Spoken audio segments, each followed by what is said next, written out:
नमस्कार दोस्तों। प्रस्तुत है शरत चंद्र चट्टोपाध्याय की लिखी हिंदी उपन्यास बड़ी दीदी का भाग 3। लगभग 4 वर्ष हुए ब्रजराज बाबू की पत्नी का स्वर्गवास हो गया था। बुढ़ापे के पत्नी वियोग का दुख बूढ़े ही समझ सकते हैं, लेकिन इस बात को जाने दीजिए, उनकी लाडली बेटी माधवी इस 16 वर्ष की उम्र में अपना पति गंवा बैठी है। उससे ब्रज बाबू के बदन का आधा लहू सूख गया है। उन्होंने बड़े शौक और धूमधाम से अपनी कन्या का विवाह किया था। वह स्वयं धन से संपन्न थे, इसलिए उन्होंने धन की ओर बिल्कुल ध्यान नहीं दिया। लड़के के पास धन संपत्ति है या नहीं उसकी खोज नहीं की। केवल यह देखा कि लड़का पढ़ा लिखा है, सुंदर है, सुशील है, सीधा साधा है। बस यही देखकर उन्होंने माधवी का विवाह कर दिया था। 11 वर्ष की उम्र में माधवी का विवाह हुआ था। 3 वर्ष तक अपने पति के यहाँ रही। प्यार दुलार सब कुछ उसे मिला था, लेकिन उसके पति योगेंद्र नाथ जीवित नहीं रहे। माधवी के इस जीवन के सारे अरमानों पर पानी फेर कर ब्रजबाबू के कलेजे में बरछी भोंक कर वह स्वर्ग सिधार गए। मरने के समय जब माधवी फूट फूट कर रोने लगी, तब उन्होंने बहुत ही कोमल स्वर में कहा था, माधवी, मुझे इसी बात का सबसे अधिक दुख नहीं है। दुख है तो इस बात का कि तुम्हें जीवन भर कष्ट भोगने पड़ेंगे। मैं तुम्हें आदर सम्मान कुछ भी नहीं दे सका। इसके बाद योगेंद्र नाथ के सीने पर आंसुओं की धारा बह चली थी। माधवी ने उनके आंसू पोंछते हुए कहा था, जब मैं फिर तुम्हारे चरणों में आकर मिलूं, तब आदर मान देना।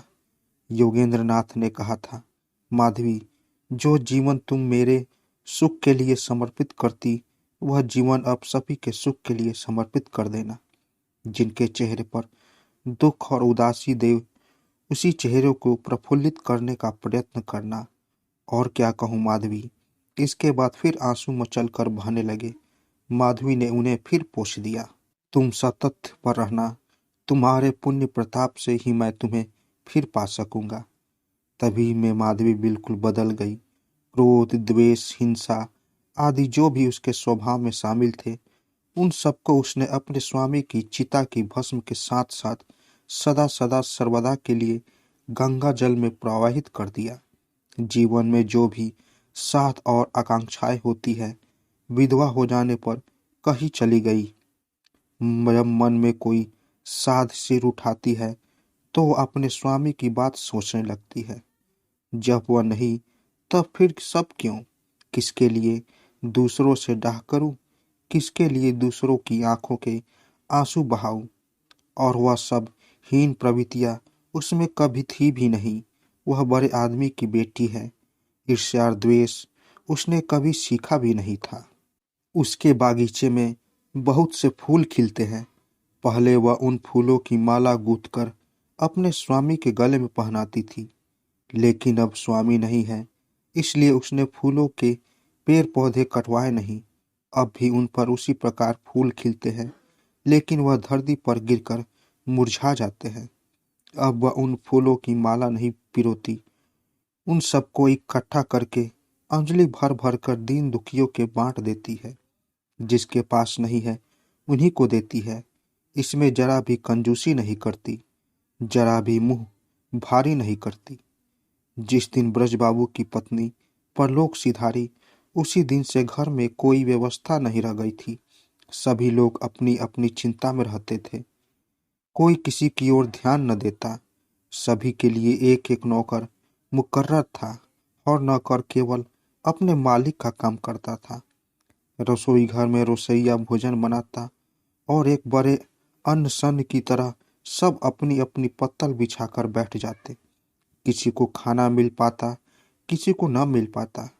कोई इस बात को जानने का प्रयत्न भी न करता। लेकिन जिस दिन माधवी भादों की मास की गंगा की तरह अपना रूप, स्नेह और ममता लेकर अपने पिता के घर लौट आई, उसी दिन से घर में एक नया बसंत लौट आया। सभी लोग उसे बड़ी बहन कहकर पुकारते हैं।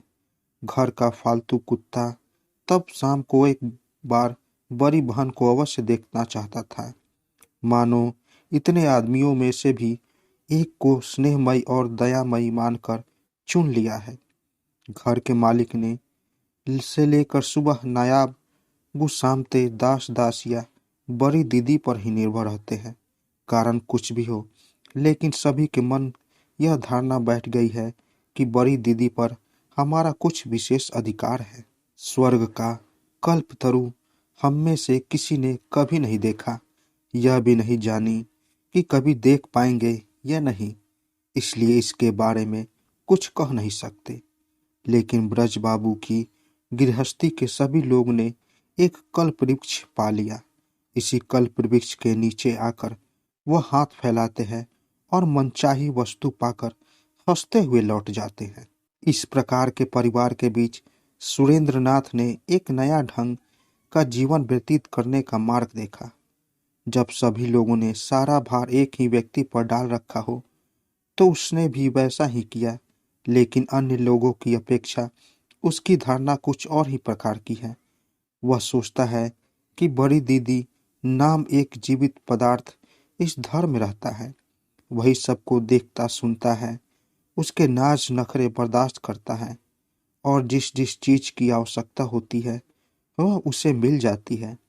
कलकत्ता की सड़कों पर घूम घूम कर उसने अपनी चिंता करने की आवश्यकता थोड़ी सी जानी समझी थी, लेकिन इस घर में आने पर वह इस बात को एकदम भूल गया कि कोई ऐसा दिन भी था जब मुझे स्वयं अपनी चिंता करनी पड़ी थी या भविष्य में फिर कभी करनी पड़ेगी।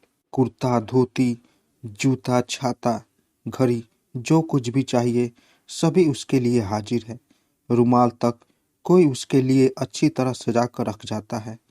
पहले कौतूहल होता था और वह पूछता था, यह सब चीजें कहाँ से आई?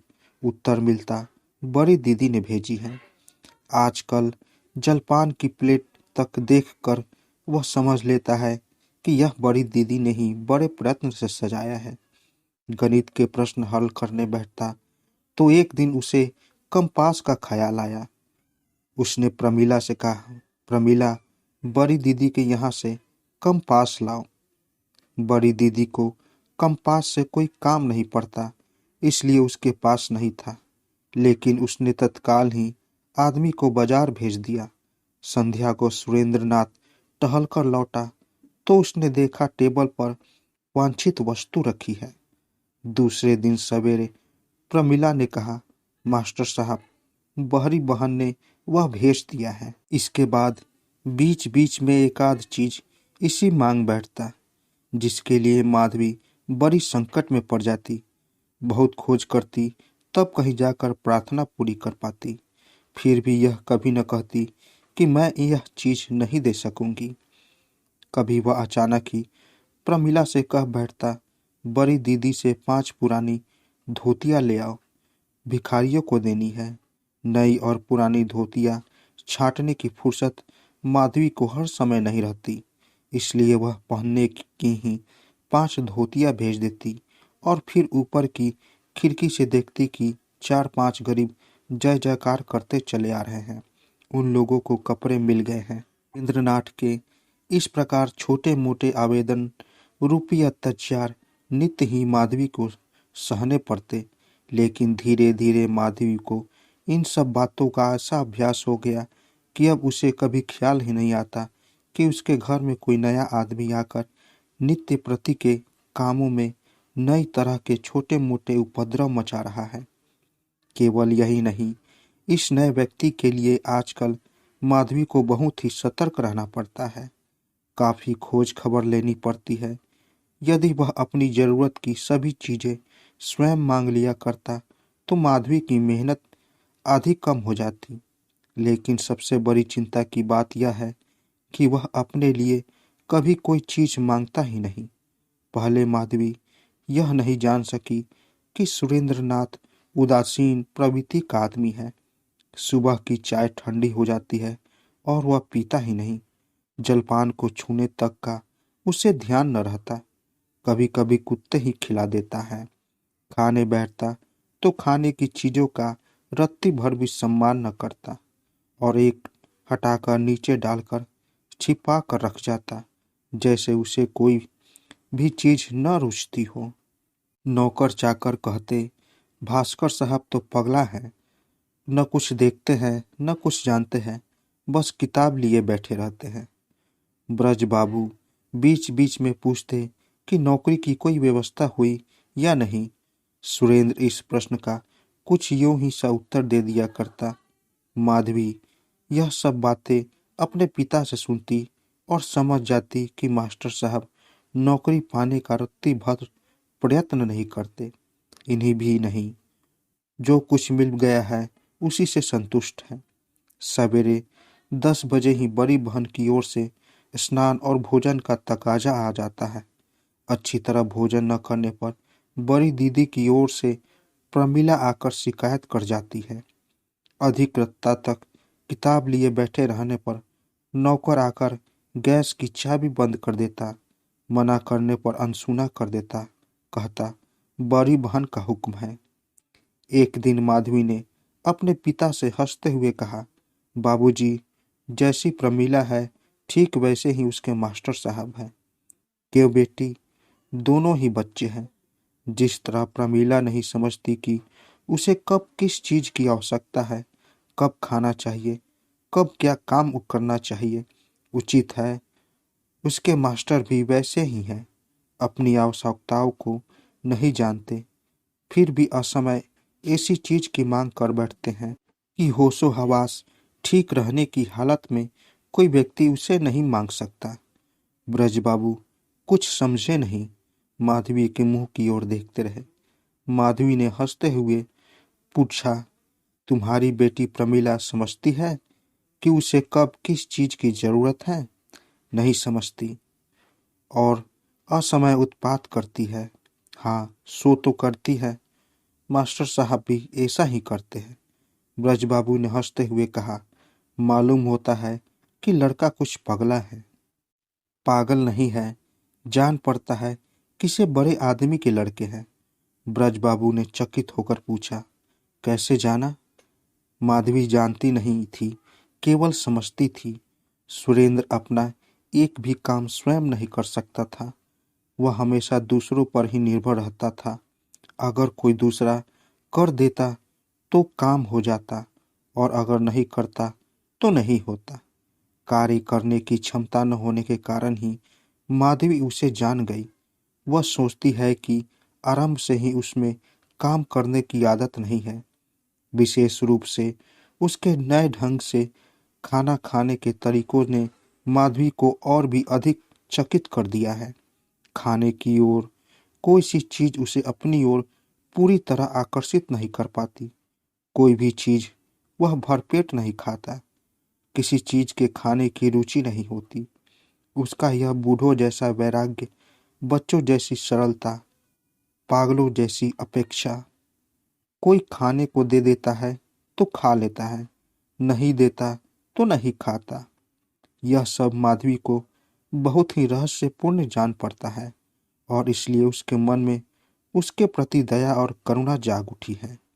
वह किसी की ओर देखता नहीं, इसका कारण लज्जा नहीं बल्कि उसे आवश्यकता ही नहीं होती, इसलिए वह किसी की भी ओर नहीं देखता।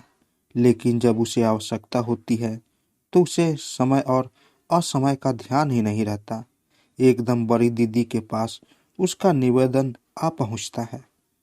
उसे सुनकर माधवी मुस्कुराती और सोचती कि यह आदमी बिल्कुल बालकों जैसा सरफ सीधा है।